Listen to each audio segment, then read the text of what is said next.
Hey guys, how's it going? And welcome to another video. This is episode number 3 of my Minicut series. If you're new here, welcome to my channel. I'm just a vegan bodybuilder who documents her life. I like to kind of show what I eat in a day, my training. I also have my own online coaching business where we help women worldwide get into fucking phenomenal shape. So I do document that as well.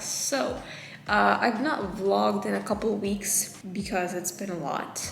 In terms of this cut, we are now in week 4. I have lost just under 3 kilos and it's getting pretty aggressive, pretty grindy. Last week when I checked in with Corey, there's this question she has in her check-in form that's like, if you were coaching yourself, what would you do? And like an idiot, I said, I'd slash my macros down to 105 carb, 150 protein, 30 fat, and I'd up my cardio and up it to like add another session. And she replied, she's like, yeah, I think that's what we need to do. And I was like, cool. So currently calories are literally 1,290 and my cardio's at 5 30-minute sessions per week. To be honest, it's not that bad. It's not that bad. It's just I wasn't expecting to have to go this aggressive. I knew we were gonna go aggressive, but I didn't think we were gonna go this aggressive, but it's fine. I'm honestly not hungry. It's more just sometimes I feel a bit low energy. I do think about food a bit in the sense that it would be nice to have more, but I'm not hungry. My stomach gets full after my meals because I do make them quite filling. I'll show you my full day of eating tomorrow. I'm having my second can of Diet Pepsi today. And I'm just finding it really difficult to sometimes just focus. I find that I'm getting very brain foggy. I get very distracted easily, which is ironic because I'm reading this book called Indistractable, which is a pretty good book. I'm almost done with it. I'm still reading my 3 books a month, guys. I'm still committed to that. This is my 3rd book for June. I don't know where this vlog is gonna go. I'll show you guys what I'm eating tomorrow. Probably just kind of do a few bits and bobs in terms of day in the life. I think a really important one though that I wanted to touch on in this video is aggressive dieting versus normal sort of longer term dieting and comparing the two and who should do which approach. The aggressive type of mini cut I'm doing, I would not do with a lifestyle client. This style of mini cut is exclusively for physique competitors or athletes who need to take very long off seasons. I, for one, am not going to be prepping until 2025. I'm skipping two whole seasons of competing. And if I were to eat in a calorie surplus this entire time, I'd be fat as shit towards the end. Is my camera shaking? They're doing construction and our flat just keeps shaking. So I apologize if it's a bit of shakiness. It's not an earthquake. Yeah, so I can't just be in a surplus this whole time. These aggressive cuts, they're aggressive so we can spend the least amount of time possible cutting and jump right back into gaining and lean gaining afterwards. So obviously people always say to me aren't you scared of losing muscle? And to be honest, no. If my training performance is upheld, which it is, I'm fine. I'm maintaining good meal timing as well. And this cut is not gonna go on longer than 8 weeks. I'm calling it 8 weeks tops, to be honest with you guys. It is what it is. I just wanna document this because I like watching my own videos back a few years time. Yesterday night, I was feeling a bit nostalgic. I was watching my 2021 videos back when I was it was Corona and I was training in my own freaking bedroom when I used to live in Camden, which is crazy. But yeah, anyway, I'm just gonna do a bit of work now, finish my steps. I do all my steps on the treadmill, by the way. It's way too hot outside to do any type of walking outdoors. So literally I just take breaks throughout the day where I just go and do steps. I want to get a walking pad, those walking pads you can get for your room where you can have a standing desk. I just don't know which one to get. So if you have any recommendations, comment down below those Amazon links. I would be very, very grateful if you could do that. Yeah, I will catch you guys probably tomorrow for our full day of eating on 1,290 calories. Alright guys, so it's actually a couple days later. Yesterday was really busy. I had a lot of calls and meetings back to back, but I did film my meals and I wanted to kind of talk you through my routine, my meals, why I changed things up a little bit. So I used to do 5 meals a day. That's like typically my preference, but now that we're quite low in carbs, low in calories, I've actually switched to 4 meals a day because that makes each meal a lot more satiating and I'm not as hungry after each meal. So typically my days go like this. I make myself my morning coffee with almond milk and I just lie down on my sofa and read a book for like 30 minutes. I just have to chill out with my coffee and just do something for me when I wake up. And then I try and do some like gratitude journaling. I don't do it every day, but I do it on, every other day more or less, just to try and put myself into a good mood. Sometimes I find it difficult to feel gratitude, and I think it's important for me to deliberately like remind myself every morning like how awesome my life is, because I truly have such an amazing life.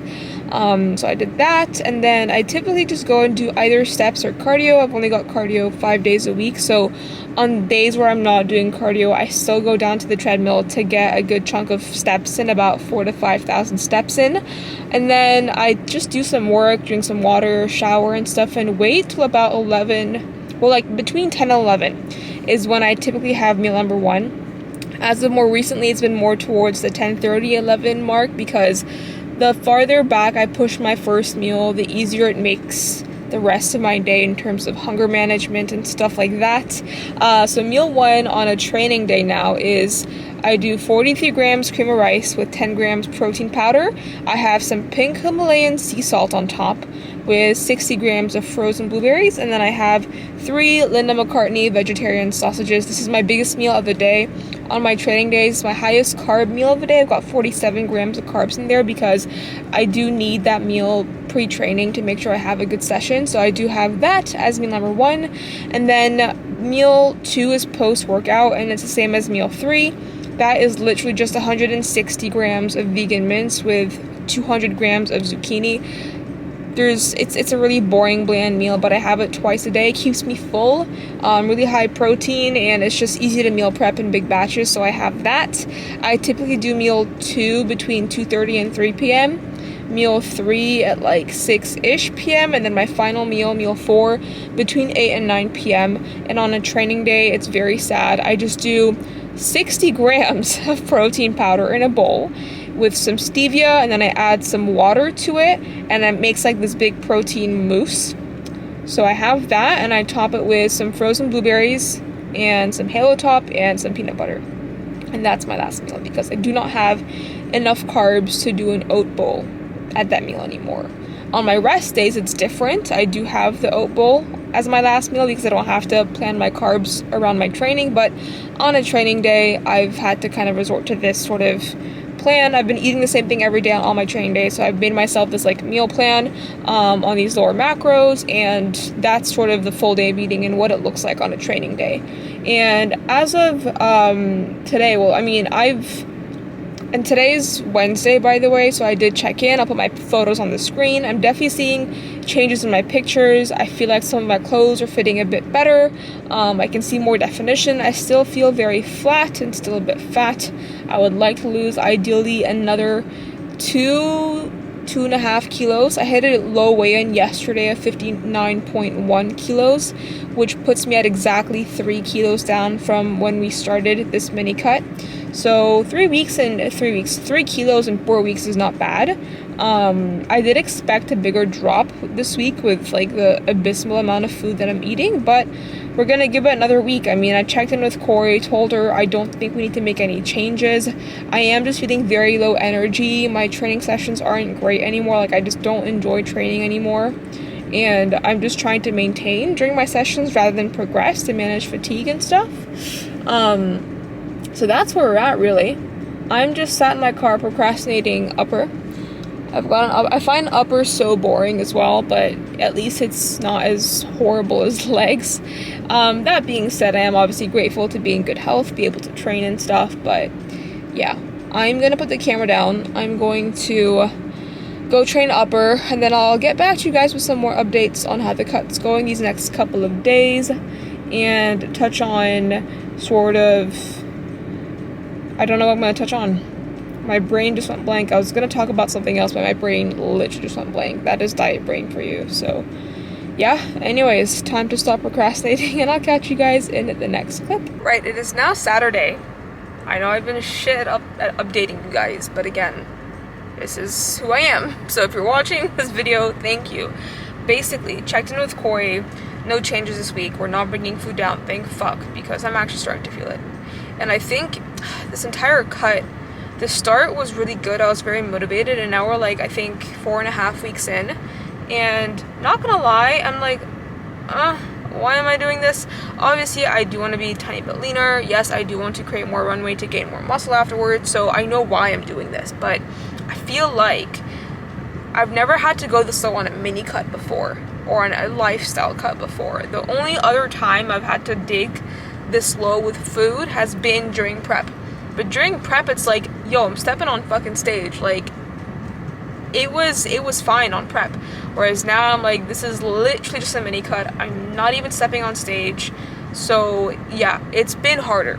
Not gonna lie, there's some days I rock up to the gym, I'm like, why the fuck am I here? I don't even want to train. Like, my readiness and excitement to train has just gone down tremendously. But to fight that, I just try and be grateful that I can actually train. Like, you know, a couple months ago I'd injured my knee, and it was just, I couldn't train legs, and I was so upset. So I always think about that whenever I'm like not excited to train. Then I just like stop being a fucking bitch and go train anyway. So yeah, I'm at the gym now. I'm gonna go do upper. Surprisingly, my pressing strength is still holding up, still pretty good. On legs, a couple of things have come down, but nothing crazy. So I'm pretty happy with, like, okay, I'm still fighting for these numbers, for the strength and stuff, which is great. My weight has been hovering around 59, the low 59s. And by next check-in, if it doesn't get to about 58.5, then we are probably going to change things, which is not ideal. But yeah, I'm gonna end this vlog here. Thank you guys so much for watching, and I will catch you in the next one. Bye.